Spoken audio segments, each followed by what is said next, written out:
this recruitment drive for the party, particularly focusing on the youth, who are a big majority of the population in Mavoko constituency.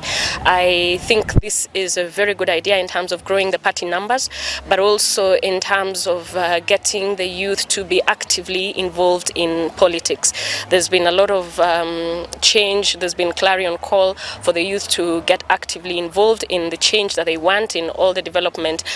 We are here for an exercise where we are doing the Wiper membership recruitment drive. Wiper membership recruitment drive, we are boosting the numbers of the registered members of the Wiper. This one does not only happen in the Mavoko constituency today, it also reflects whatever is happening in the whole country. Because our target as a Wiper party, we need more than 1 million registered members as a party. The number of years Kalonzo has been out trying to fight for fairness in this country, no other member of the united opposition has really been able to sacrifice as much as Kalonzo has been able to sacrifice. When you listen from people from Nyanza, they are saying a time has come for them to pay the debt, because Kalonzo has been able to stand and support Laila for the last 15 years. Kalonzo was there supporting Kibaki. Kalonzo was there supporting democracy in this country.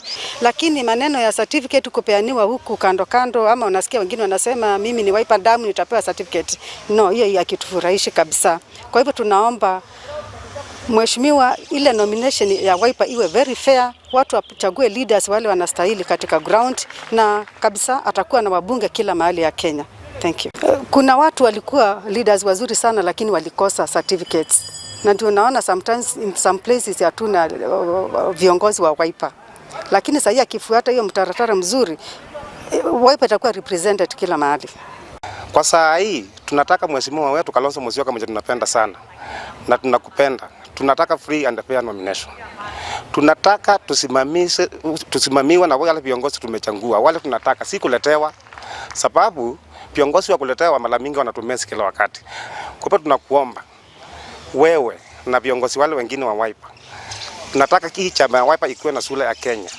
Saa hii kuwa na sura ya Kenya ni kuwa na watu wanaelewa pale kwa mbunge.